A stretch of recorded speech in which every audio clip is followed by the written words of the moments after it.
Assalamualaikum warahmatullahi wabarakatuh. Yang terhormat, dosen pengampu mata kuliah Pramatik, Mem Dr. Relly Handayani SSMPD.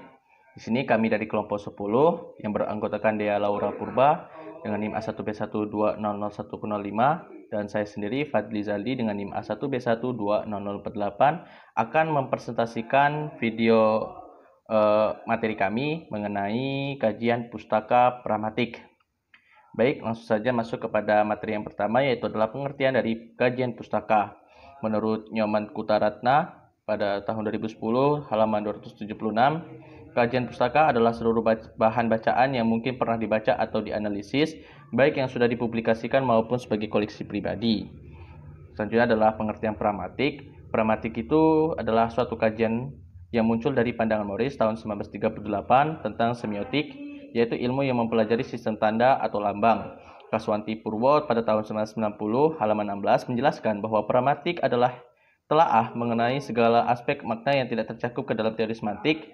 Leach pada tahun 1984 halaman 14 menyatakan bahwa pragmatik sebagai suatu ilmu menelaah makna tuturan. Kesimpulannya, pragmatik menelaah makna dalam hubungannya dengan situasi ujar yang terdiri atas unsur-unsur penyapa dan yang disapa, konteks, tujuan, tindak ilukusi, dan tuturan. Juga dapat ditambahkan unsur waktu dan tempat. Kemudian ada penelitian pragmatik. Pragmatik sebagai suatu ilmu pengetahuan relatif merupakan ilmu baru. Di kawasan Eropa, pragmatik mulai tumbuh tahun 1940-an. Di kawasan Amerika berkembang sejak tahun 1970-an dan pragmatik masuk ke Indonesia sejak tahun 1980-an.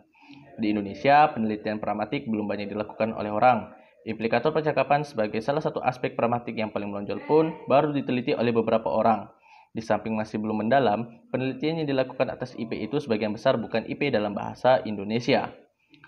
Selanjutnya ada implikator percakapan. Konsep awal implikator percakapan. Konsep implikator percakapan dikemukakan oleh Grice pada ceramah William James di Universitas Harvard pada tahun 1967 sebagai jalan keluar untuk menanggulangi persoalan makna berbahasa yang tidak dapat terselesaikan oleh teori semantik. Pentingnya IP dalam pragmatik menurut Levinson 1987 halaman 97, IP dapat memberikan penjelasan fungsional yang bermakna atas fakta-fakta kebahasaan yang tidak terjangkau teori linguistik.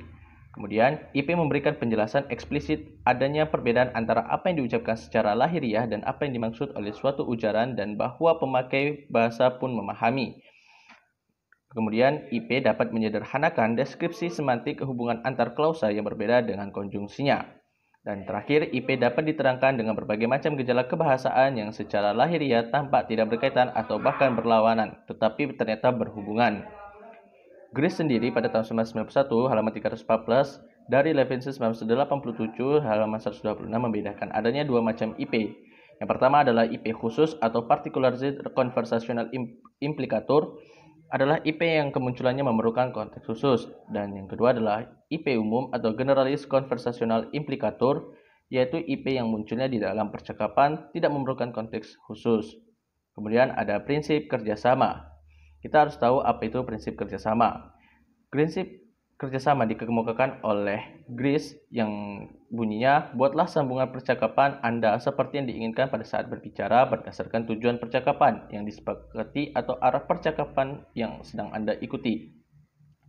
Kemudian, Grice pada tahun 1991 halaman 307 dari Levinson 1987 halaman 101 membagi prinsip kerjasama dalam 4 maksim, yaitu ada maksim kualitas, maksim kuantitas, maksim hubungan, dan maksim cara. Kemudian ada prinsip sopan santun. Konsep awal prinsip sopan santun itu dikemukakan oleh Grice pada tahun 1991 halaman 308 yang menyebutkan adanya aturan lain yang bersifat estetis, sosial, dan moral yang biasanya diikuti oleh orang dalam melakukan percakapan. Menurut Leach, ada aturan kesopanan yang menjadi dasar pemakaian bahasa tersendiri yang disebut prinsip sopan santun. Kemudian, Leach pada tahun 1989, halaman 132, membagi prinsip sopan santun dalam 6 maksim, yaitu ada maksim kearifan, maksim kedermawanan, maksim pujian, maksim kerendahan hati, maksim kesepakatan, dan maksim simpati. Mungkin hanya itu materi yang bisa saya sampaikan. Materi selanjutnya akan disampaikan oleh Dea Laura Purba. Padanya saya persilakan. Baiklah, Saya Dea Laura Purba dengan NIM A1B1201005 akan melanjutkan materi yang sebelumnya disampaikan oleh rekan saya Fadli Zaldi. Ada 4 macam fungsi ilokusi. Yang pertama ada ilokusi kompetitif.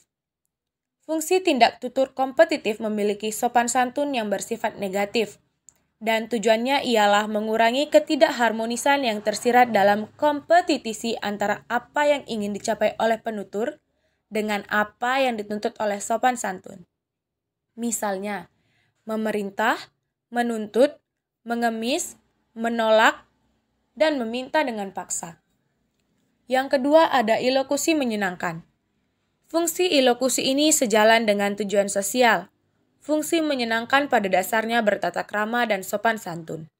Misalnya, menawarkan, mengajak, atau mengundang, menyapa, mengucapkan terima kasih, mengucapkan selamat, dan sebagainya.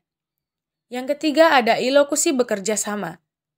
Fungsi ilokusi ini tidak menghiraukan tujuan sosial. Misalnya, menyatakan, melapor, mengumumkan, dan mengajarkan. Yang terakhir ada ilokusi bertentangan. Fungsi ilokusi ini bertentangan dengan tujuan sosial. Misalnya, mengancam, menuduh, menyumpahi, dan memarahi. Analisis pragmatik. Satuan analisis dalam pragmatik yang menjadi unit dasar atau satuan terkecil dalam komunikasi linguistik sesuai dengan tindak tutur yang dikemukakan oleh Searle adalah satuan yang mendukung ilokusi dan proposisi. Satuan ini dalam analisis IP disebut dengan satuan pragmatis atau SP. Analisis pragmatik perlu dilakukan untuk memperoleh pemecahan makna pada tuturan yang bermuatan IP. Macam-macam analisis pragmatik. Yang pertama, analisis secara tujuan. Menggambarkan keadaan awal sebagai masalah, keadaan tengahan, dan keadaan akhir sebagai tujuan, untuk mengatasi masalah melalui cara yang terletak di dalam rangkaian antara masalah dan tujuan. Yang kedua, analisis heuristik. Bertolak dari problema. Diingkapi P, informasi latar belakang konteks, dan asumsi dasar bahwa N menaati prinsip-prinsip pragmatis lalu merumuskan hipotesis tujuan. Teori pemerolehan bahasa. Menurut Baraja ada 3 teori. Yang pertama behaviorisme, yang kedua nativisme, dan yang ketiga interaksionisme. Menurut Larse Freeman dan Long, ada 3 teori. Teori nativis, teori lingkungan, dan teori interaksionis. Strategi belajar bahasa menurut Bialystok. Yang pertama latihan formal, yang kedua latihan fungsional, yang ketiga monitoring, dan yang keempat penyimpulan. Strategi belajar bahasa menurut Naremore dan Hopper. Yang pertama ada reinforcement, yaitu penguatan. Yang kedua imitation, yaitu meniru. Dan yang ketiga modeling, model. 4 self-motivate practice, yaitu latihan memotivasi diri. Dan yang terakhir rule induction, atau induksi kaidah. Kesimpulan.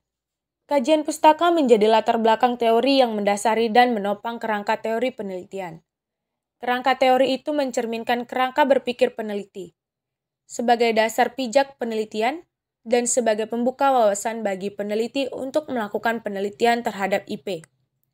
Sebagai ilmu baru, pragmatik agaknya masih belum mendapatkan perhatian yang layak dari para peneliti bahasa dan pendidikan bahasa. Baiklah, itu tadi pemaparan materi atau presentasi materi dari kelompok kami.